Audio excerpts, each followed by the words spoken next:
Hello, it's 10 a.m. on Tuesday, the 10th of March. You're tuned in to our mid-morning newscast here on ARIRANG TV. It's great to have you with us on this bitterly cold and windy day here in Seoul. I'm Mark Broome. Let's take a look at the headlines. President Park Geun-hye returns from her four-nation tour to the Middle East. Officials say she succeeded in broadening Korea's traditional economic cooperation with the region. The U.S. ambassador to South Korea, Mark Lippert, is set to be discharged from hospital today after making a speedy recovery from the injuries he received during last week's brutal knife attack. Plus, German Chancellor Angela Merkel calls on Japan to squarely confront its historical wrongdoings ahead of the 70th anniversary of the country's defeat in World War II. But we begin with President Park Geun-hye's return from her week-long trip to the Middle East, which took her to Kuwait, Saudi Arabia, the UAE and Qatar. Through her diplomacy, which focused on energy and the creative economy, she came back with prospects for stronger and much more active cooperation with the region. Chae-sun starts us off.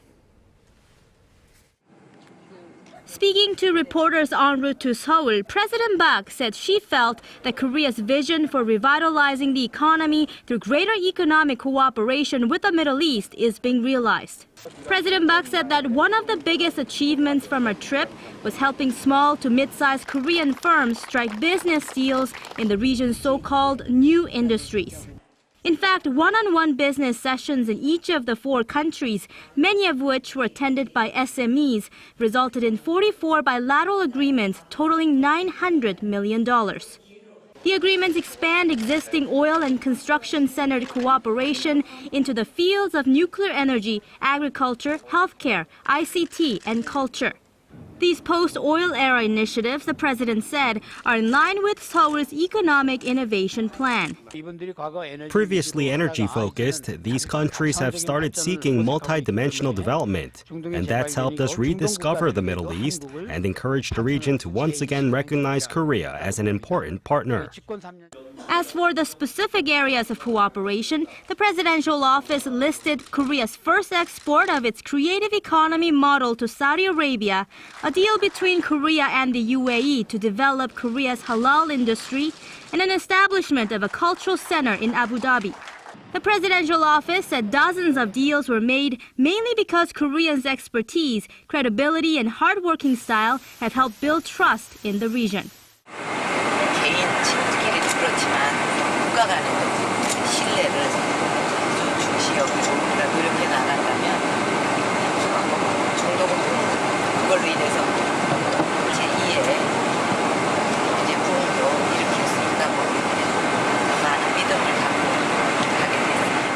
To sustain the momentum, Seoul plans to monitor the progress of the deals with these four countries and boost cooperation to ensure they are implemented.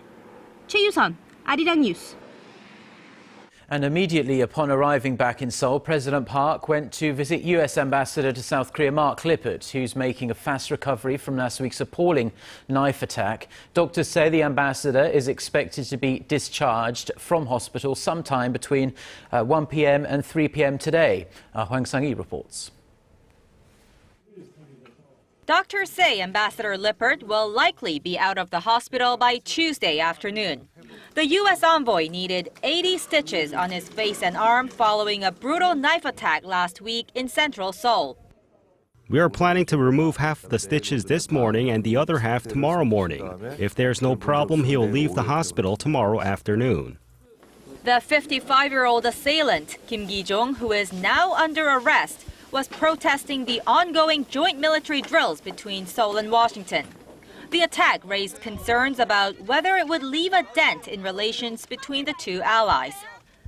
But President Park Geun-hye, visiting the ambassador on Monday, said his handling of the incident had strengthened the alliance. 대사님이 의연하고 담대하게 이렇게 대처하시는 모습을 보고 미국과 한국 양국의 국민들이 큰 않습니다. 오히려 한미 관계가 더 가까워지는 계기가 되고 있다고 생각합니다. President Park headed over to the hospital upon her return from the Middle East, saying she was saddened by the news since she too was a victim of a similar attack back in 2006. The doctors treating Ambassador Lippert say he is in good spirits and eager to get back to work as soon as possible. 황상희, ARIRANG News.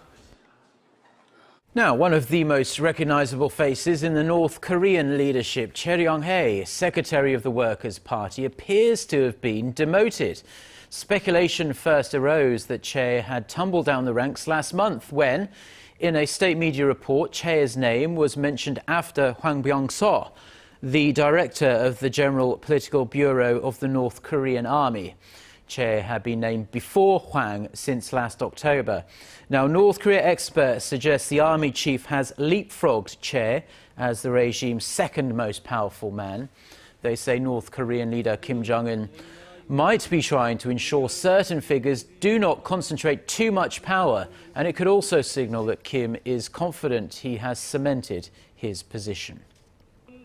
German Chancellor Angela Merkel is on her first official visit to Japan in 7 years. On her first day there, Merkel called on Japan to face up to its wartime atrocities, just as Germany did after World War II. Now, Kim Ji-yeon reports. German Chancellor Angela Merkel discussed Germany's reconciliatory efforts after World War II on the first day of her two-day visit to Japan. At a joint press conference with Japanese Prime Minister Shinzo Abe on Monday, Merkel said Germany's reacceptance by its European neighbors following the war was possible because it has squarely faced its dark past. Merkel said that her country also made sure that the Nazis' horrendous acts would never be overlooked by history, something she regards as a precondition to reconciliation. France, for example, was willing to approach Germany after World War II.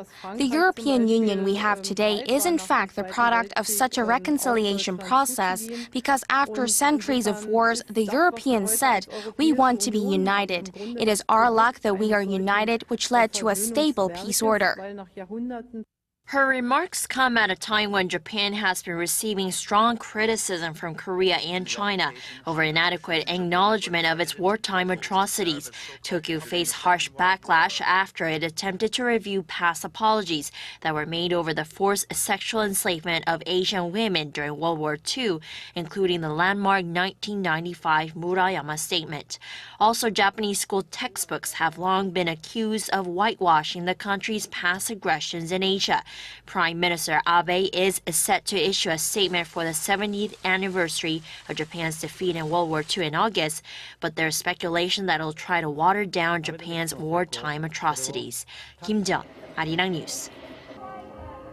And a German newspaper has slammed the Japanese government for trying to whitewash the country's wartime atrocities. The centrist daily Frankfurter Allgemeine Zeitung said Japanese Prime Minister Shinzo Abe's attempts to water down Tokyo's past apologies for its aggression in Asia are stifling Japan's economic recovery as it damages Tokyo's exports to China. It also says the Abe administration's behavior serves to bring Korea and China closer together. Now, Abe will issue a statement in August this year to mark the 70th anniversary of Japan's surrender in World War II. Meanwhile, Dennis Halpin, a visiting scholar at the US Korea Institute at Johns Hopkins School of Advanced International Studies, also warned of the rise of historical revisionists in Japan who think their country was the victim in World War II. Now, the Korean government is planning to focus on boosting domestic demand in the first half of the year amid deflationary pressures. One of the ways it plans to achieve that goal is to inject $9 billion into the economy. Ao Shin Se-min has the details. The government will spend the money in its Economic Revitalization Fund earmarked for the entire year, or roughly $9 billion in the first half of the year. The decision comes amid a growing urgency to help lift the economy out of the doldrums. The money is from the $41 billion revitalization fund set up by the Finance Ministry last year, according to the ministry official. The nation's economic outlook is still foggy. The latest corporate sentiment index hit a 6-month low last month as local companies are anxious about the unfavorable business conditions. And the consumer sentiment index? It's still lower than the level recorded last May, right after a drop in consumer sentiment following the Sewol ferry disaster in April. The state-run Korea Institute of Public Finance says that allocating a larger chunk of the fund in the first half of the year will help grow the economy by 0.23 percentage points as opposed to dispersing it evenly throughout the year. With the move, the government hopes to garner investment, create more jobs, and stimulate domestic spending to prevent the economy from falling into a deflationary period. The government also said that it aims to carry out structural reforms while pressing large conglomerates to raise the minimum wage to revive the economy. Finance Minister Park Geun-hye has repeatedly emphasized the need to raise the minimum wage. But not everyone seems to agree, as Samsung Electronics, considered a key player in corporate Korea, has recently decided to freeze its wages. Shin Se-min, ARIRANG News.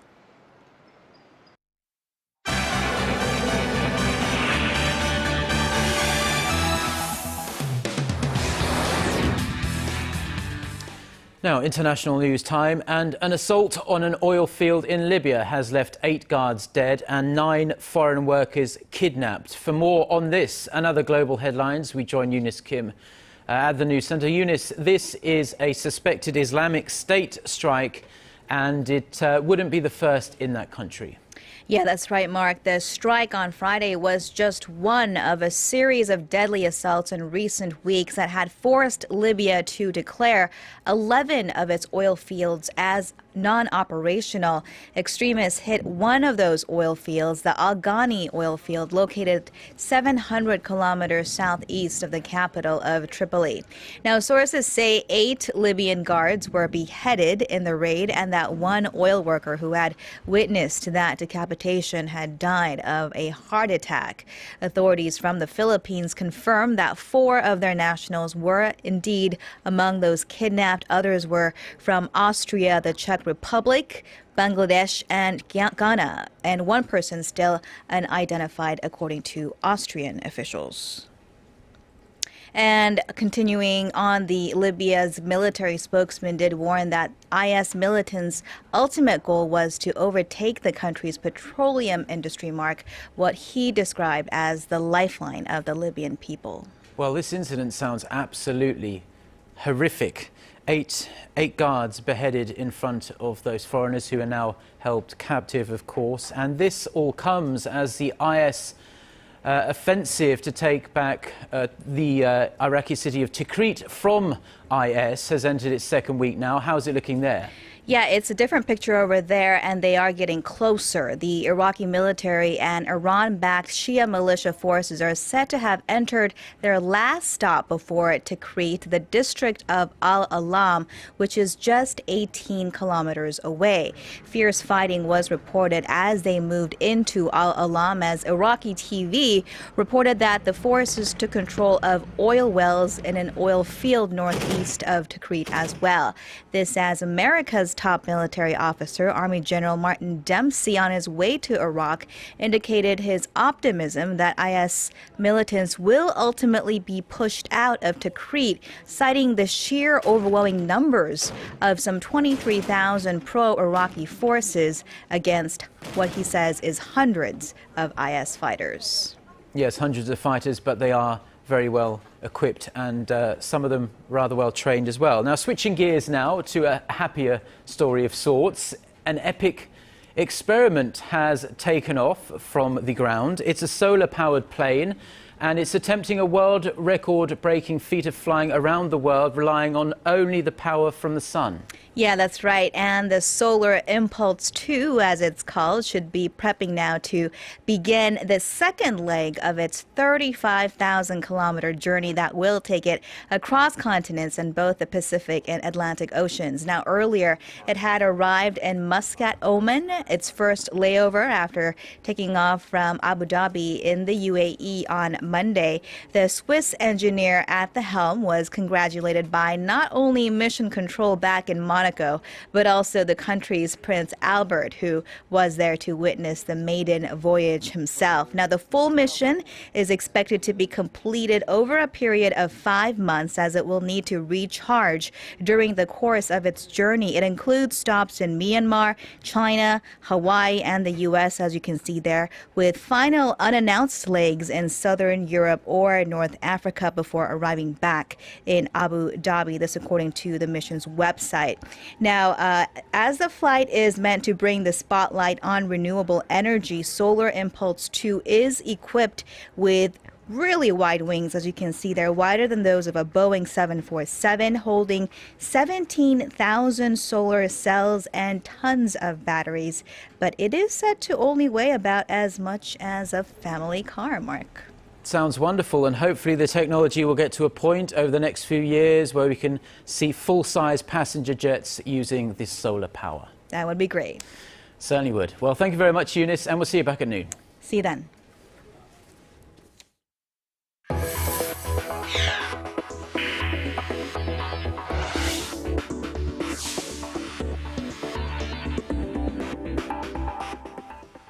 Now, nearly a year has passed since the sinking of the Sewol ferry. It was a tragedy that left more than 300 people dead, most of them high school students, and yes, dead or missing. And now efforts to honor the victims have continued even beyond Korea's borders, where in the United States, 2 of the victims were awarded a special prize for sacrificing their lives to save others. Now, Gwon-swa reports. It's a medal they will never wear. 2 young women who sacrificed their lives to save passengers on the ill-fated Sewol ferry were awarded gold medallions at a chapel in Philadelphia on Sunday for their acts of bravery in last year's disaster. Choi Hae-jung was a teacher at Tanwon High School, which is where the more than 320 students on the ferry were enrolled. They were on a class trip to Jeju Island. Choi is said to have gone down with the ship to save as many people as possible. Park Ji-young was a member of the crew who reportedly saved around 50 passengers before she died, handing them life vests without leaving one for herself. We will think of the prize as an honor given to us by our children and will live our lives in proud service of society. The 4 Chaplains Memorial Foundation is a non-profit established by U.S. President Harry Truman in 1951 in remembrance of 4 chaplains who went down with a torpedoed cruise ship during World War II after saving other passengers and giving up their own life vests. We feel that this act by the 2 young ladies, Ms. Choi and Ms. Park, is directly related to the sacrifice of the 4 chaplains. Former U.S. Presidents Truman, Dwight D. Eisenhower, Jimmy Carter, and Ronald Reagan are also among those who have received the prize for their service to the public. Choi and Park are the first Koreans to be given the award, which now stands as a reminder to people around the world of the sacrifices made on April 16, 2014. Kwon-soa, Arirang News. Now, this year marks the 25th anniversary of diplomatic relations between Korea and the Czech Republic. To celebrate this occasion, there's a very special glasswork exhibition taking place at the National Museum right here in Seoul. Im Yoon-hee takes us there. For hundreds of years, Bohemia, now part of the present-day Czech Republic, was admired for its rich history in glasswork. And many of the world's most prized glass masterpieces were made in this European country. From hand-blown glass vases to painted beer mugs, glasswork from the country has become famous worldwide. And while it didn't originate in the Czech Republic, the country did establish its significance through its mastery of the art. The eagle is on the coat of arms of the Holy Roman Empire, and under the wings of the eagle, which is a very important place, is a symbol of Bohemia, proving the importance of the Czech Republic. To mark 25 years of diplomatic relations between Korea and the Czech Republic, the National Museum of Korea has opened an exhibition featuring 343 original handcrafted Czech glass pieces. The glassworks were flown in from the National Museum of Prague and the Museum of Decorative Arts in Prague. At the end of the 19th century, glasswork schools and artists emerged. Their work was in demand and designed according to people's needs, which is how the Czech Republic became famous in Europe for its glass. The exhibition displays everything from stained glass pieces that were once displayed in churches to small creative glassworks to show the mastery of the glass artists of Bohemia. Im Yoon-hee, ARIRANG News.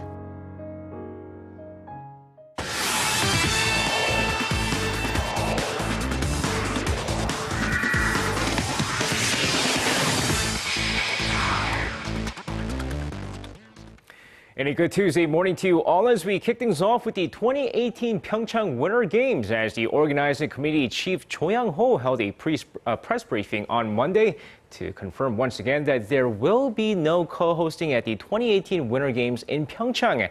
Now, at the press briefing, Cho Yang-ho made firm statements about the plans for Pyeongchang, stating that there's absolutely no consideration for co-hosting the event and that only a natural disaster would change the plans of Pyeongchang co-hosting the event with another city. Now, he added that it would make little economic sense to share the Olympics and that the IOC doesn't have any concern over the current status of the preparations. Now, the Korean national football team head coach Uli Stülke has always been a well-planned manager and got things done in a timely manner. And with the 61-year-old releasing the date for his new national team roster announcement on Monday, it's time to wonder who he's going to choose next.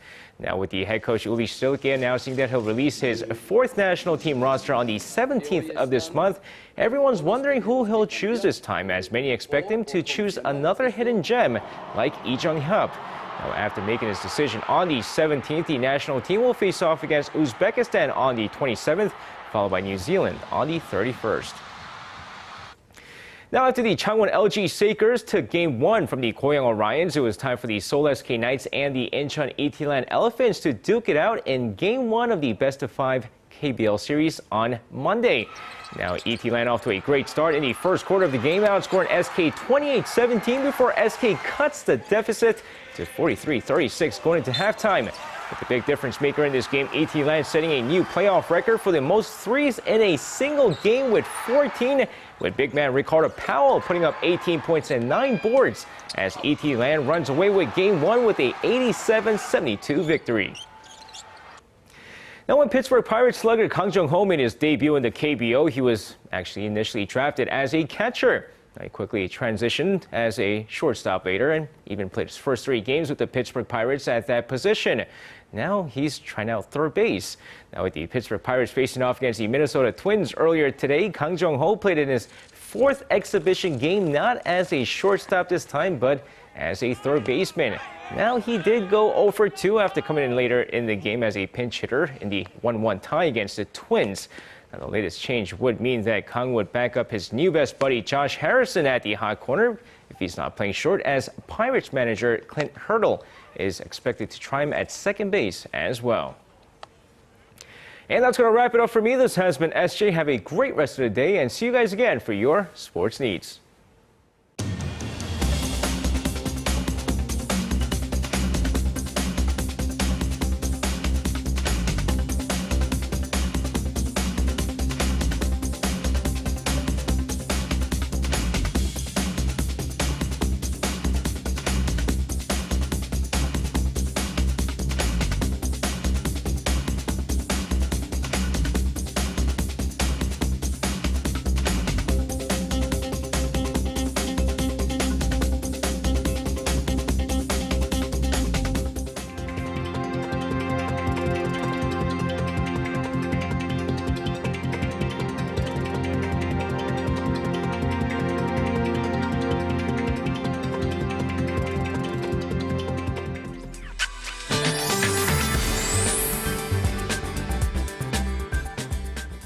Well, it feels like midwinter again. Cold wave watch is in place for most parts of the peninsula, and the strong gusty winds are adding a chill to the air, bringing down the sensory temperatures to 5 to 6 degrees lower than the actual numbers. So it still feels like minus 13 here in Seoul, and down in Daegu and Busan will also have a wind chill near minus 10, and it's expected to be quite cold throughout the day today. But skies will be clear, mostly sunny skies skies are in store all day long, but it won't help much to boost up the highs as the daytime high here in the capital will only rise to 1, and Daegu and Gwangju will peak at 4 and 2, and Busan will top out at 6 this afternoon. And as for the other regions, Jeju Island and Daejeon should see a high of 3 and 2, and Dokdo only makes it to -1. But this cold snap will ease up tomorrow afternoon. Then we'll have readings below the seasonal averages for the remainder of the week. But on a brighter note, we'll have highs hovering 15 degrees starting early next week here in the capital. Well, that's all from me at this hour, but stay warm today. Thank you very much, Jion. I'm looking forward to next week already with those kind of temperatures. That's all we have for now, definitely. And we have plenty more stories online. It's worth checking out also our smartphone application and our website. We'll be back at noon Korea time with our next newscast. Until then, goodbye.